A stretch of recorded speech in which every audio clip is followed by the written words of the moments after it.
कि रूस के खिलाफ वो हर महाज पर जंग लड़ेगा और उसे शिकस्त देगा। बरतानिया के अवानी नुमाइंदगान से वीडियो कॉन्फ्रेंसिंग के जरिए खिताब करते हुए उन्होंने ये बात कही। जीत हमारी होगी, मादरे वतन के लिए हम आखिरी दम तक लड़ेंगे।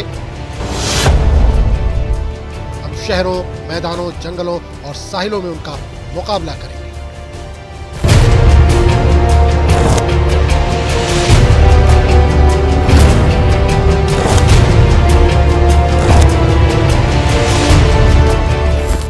मुसीबत में बशर के जौहर मर्दाना खुलते हैं कि मिस्दाक यूक्रेनी सदर ज़ेलेंस्की ने नामुवाफिक हालात में हिम्मत और अज़्म का मुजाहरा किया है।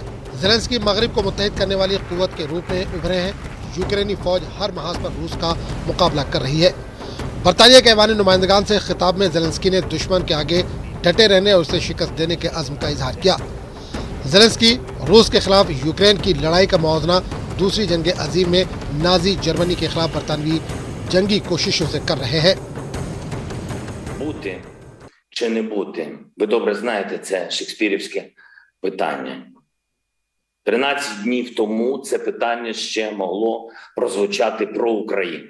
Але зараз вже ні. Очевидно, що бути. Очевидно, що бути вільними. І де, як не тут нагадати вам слова, які Великобританія вже чула, і які знову актуальні. Ми не здамося і не програємо. Ми підемо до кінця, ми будемо боротися на морях, будемо битися в повітрі, ми будемо захищати нашу землю, якою не була ціна. अपने खिताब के दौरान ज़ेलेंस्की ने बरतानिया से अपील की कि वो रूस के खिलाफ मजीद पाबंदियां आयद करे। इन्होंने कहा कि रूस पर आयद की गई पाबंदियां खुश आइंद है, लेकिन ये काफी नहीं। Звичайно, з вашою допомогою цивілізації великих країн, з підтримкою вашою, за яку ми вдячні і на яку ми дуже розраховуємо. І я окремо тобі вдячний, Борисе, мій друже. Посилюйте санкції проти держави-терориста. Визнайте її, нарешті, державою-терористом. Знайдіть спосіб зробити безпечним наше українське небо. Зробіть те, що ви можете.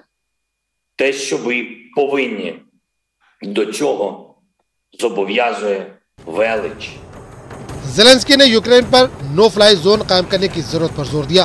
आईसीसी की जानिब से रूस के खिलाफ जंगी जराइम के तहकीकात के फैसले से ज़ेलेंस्की पर उम्मीद है। इनका मानना है कि इसके मुस्बत नताइज बरामद होंगे।